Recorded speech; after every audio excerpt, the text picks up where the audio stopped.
Mirrors are another easy, low-budget way to create horror.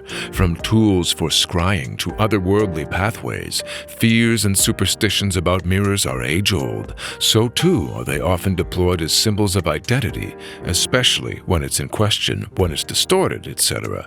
The film Oculus is built around the idea of mirrors as a source of false or distorted perception. In Smile, we see Rose looking in a mirror with a gap between her and the edge to highlight the invisible presence of the evil spirit haunting her. They can also be used as an easy cue for a character to notice a killer creeping up behind them or to alert the audience to the killer coming after them. Early in SailorMoon Stars, the protagonist's whole town is plagued by an evil presence using mirrors to bewitch people. Inspired by the Snow Queen, one scene in episode 169 actually shows us a pretty solid way to build suspense around mirrors. We start with a deep space shot of Usagi and Mako watching a girl, a fellow student, bewitched by her makeup compact. We get a high-angle OSS behind the girl looking down at her makeup. Cut to a medium shot of Usagi, Mako, and Minako with a white tint in the right corner, evoking the glare often associated with mirrors and glass. Usagi moves toward the girl. We dolly away from the girl's bewitched face as Usagi enters the shot from the right of the frame. There's a white tint in the left corner. Usagi speaks to her and gets no answer. We get a close-up of the girl's face with a white tint down the left side of the screen. This consolidates for us that the glare in each shot up to this point is associated with her, namely because her mirror is the real subject of this sequence. The girl's mouth parts slightly. We get a two-shot of Usagi snatching the mirror away from her. Cut to a high-angle insert of the compact mirror with Usagi's face entering the reflection. Then a low-angle two-shot of Usagi looking in the mirror as the girl watches. Cut to a close-up insert of the mirror reflection, emphasizing Usagi's face more strongly. A subtle shadow spreads out from the center of the mirror. We cut to the previous two-shot, but it becomes a 360-degree arc shot moving all the way around Usagi. We then zoom out from Mako's concerned face as Amy and Minako watch Usagi on either side of her. Next, a low-angle tracking shot of shadow burbling out of the mirror. Then a straight-on of Mako charging towards the camera. Next, a low-angle shot of the shadow reaching toward Usagi's face. Smash cut to a Ken Burns shot of Mako knocking the mirror out of Usagi's hand. We follow it with a high-angle insert tracking shot of the mirror rolling on the floor, hitting the wall and cracking. Finally, an out-of-focus image of the mirror shifts into focus and zooms, then dollies out into a shot of all the girls looking at the mirror, including Amy and Minako deep in the background. The Conjuring has some very striking usage of mirrors. In one scene, Lorraine Warren has learned that one of the little girls in the house is friends with a boy's ghost. She discovers she can supposedly see the boy's ghost if she plays a music box and looks at the mirror on top of it.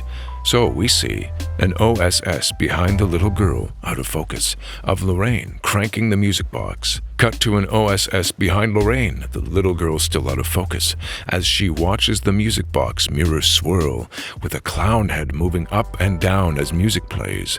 Next, the OSS behind the little girl dollies in on Lorraine as light bouncing off the mirror hits her face. Then an OSS behind Lorraine dollying in on the mirror's reflection. We cut to a dolly in on Lorraine's face. Cut to an insert shot of the mirror reflection and little girl's face obfuscated by the mirror. Both are out of focus. The mirror reflection shifts into focus and we see the boy for a split second during one of the mirror's revolutions. When that happens, the mirror shifts back out of focus. Cut to an OSS behind Lorraine as she turns to look behind her. Then cut to an OSS in front of Lorraine, out of focus, seeing the in-focus wall behind her. Nothing is there. She turns back to the mirror and comes back into focus, the camera shifting with her.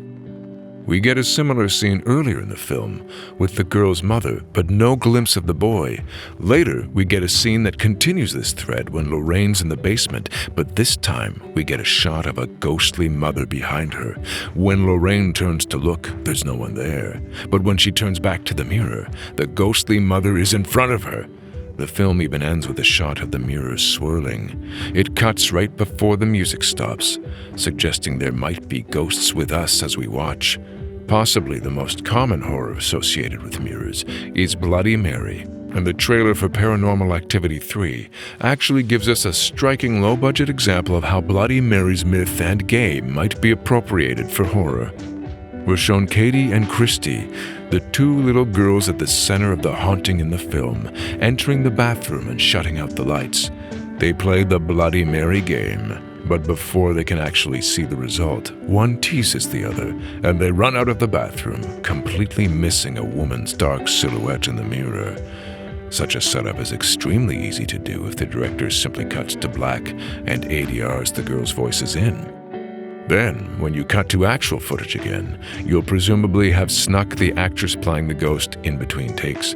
Bloody Mary is similarly a source of inspiration for much horror media, including the film Candyman, wherein the title character is summoned through mirrors. Mirrors are also a frequent prop of vampire stories to suggest vampires are soulless, occupy opposite worlds, etc. Dracula adaptations in particular frequently make use of mirrors to reveal the title character's true nature. In FrightNight, Vincent discovers Jerry is a vampire when he looks in his compact mirror. If you don't want to resort to video effects in post, you can easily achieve this kind of effect by recording a mirror shot with your actor out of frame and then cutting between shots of the actor in frame and reaction shots of the person seeing the mirror.